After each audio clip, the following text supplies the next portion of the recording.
everybody, welcome to Storytime with PJ. I've got a great story for you today. It is called All You Ever Need, and it's by Max Lucado, and I think you'll really like this one. Don't forget, there's a new story every Wednesday, and if you've missed some, you can always go back and watch the other ones. All right, let's see what today's story is about. All You Ever Need. Years ago, there was a village in a desert land. In this dry land, there was very little water. It seldom rained, but when it did, the people scurried about, capturing what they could in buckets and pots.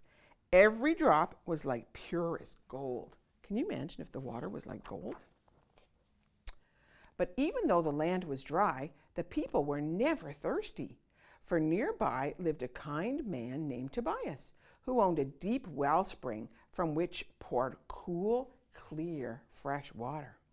The people called Tobias the water maker, and they loved him very much.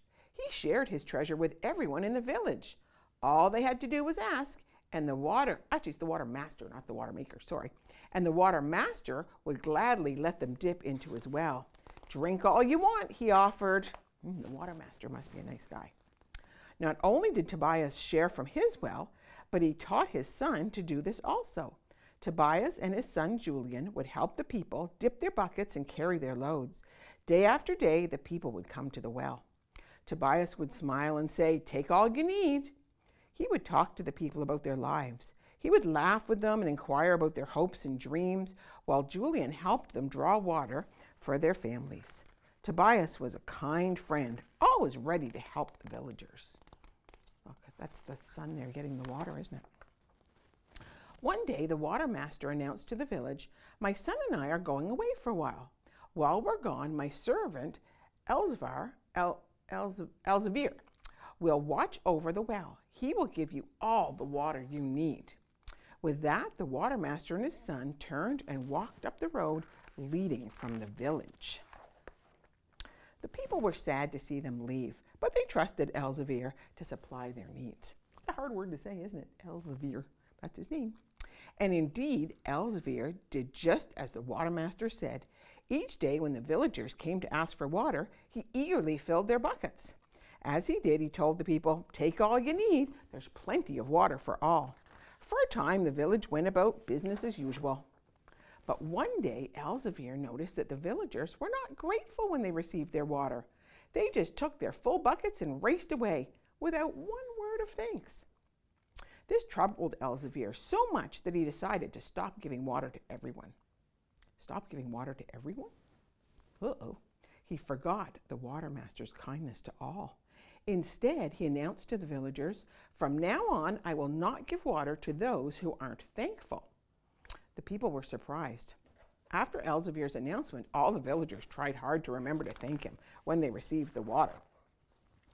Sometime later, Elzevir noticed that some of the people were unkind to their neighbors and mean to their animals. Again, the substitute water master was bothered. He determined to give water only to nice people. "If you're mean to your animals or unkind to your neighbors, you will get no water," he announced. The people worked hard to please Elzevir so they wouldn't go thirsty. But as the time passed, the taskmaster continued to find new fault in the people. "You're too busy, you're too lazy, you're not quick enough, you're not smart enough, you're not pretty enough." With each decision, fewer people were given water. Over time, the villagers grew sad and angry. "How can we ever be good enough for Elzevir?" they questioned. "We'll all die of thirst," they cried. As Elzevir's rules grew longer and the line for water grew shorter, the people, growing thirsty, began to give up. "It's no use," the people cried. "We can't please you."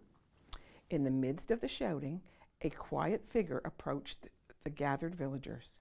Elzevir eyed the man suspiciously. "Another thirsty soul, no doubt," he growled. "Can you show that you are worthy of this water?" he said. The man quietly strode to the well and turned to the people. "I have come to help you," he said. Elzevir was angry. "Just who do you think you are?" The man removed his cloak and the villagers gasped. Who do you think it is? Let's see.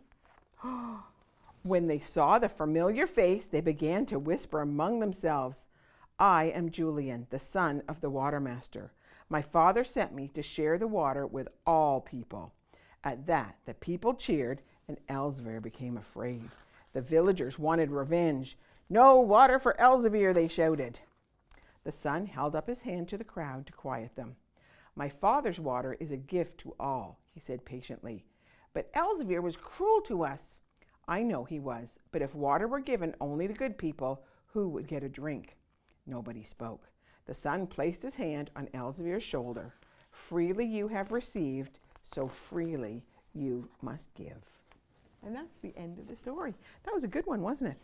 I like that one. All right, well, make sure you come back next Wednesday, and I'll have another story for you. Have a good week.